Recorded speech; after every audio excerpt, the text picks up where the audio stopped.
Hello everybody. So আজকে যে বিষয়টা নিয়ে আলোচনা করব সেটা হচ্ছিল যারা এখন ক্লাস 11-এ উঠেছো অনেকেই এই সময় প্রচণ্ড লাফালাফি করছো, কেউ ভয় পাচ্ছ, কেউ হয়তো খুব তাড়াহুড়ো করছো।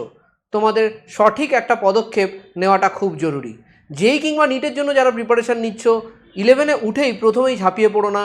আমার একটা সিম্পল গাইডেন্স আছে, প্রথমে তুমি বই নাড়াচাড়া করো। তোমরা যে বইগুলো আজকে প্রথম ক্লাস 11-এ ধরো তোমরা দেখতে পাচ্ছ, সেই বইগুলোর সাইজ কিন্তু ক্লাস 10-এর থেকে অনেক বেশি মোটা। তো প্রথম চ্যাপ্টারটা নিজেরা, আমি বলবো হ্যাঁ নিজেরা, টিচারের জন্য ওয়েট করো না, নিজেরা একটু একটু করে পড়া শুরু করো।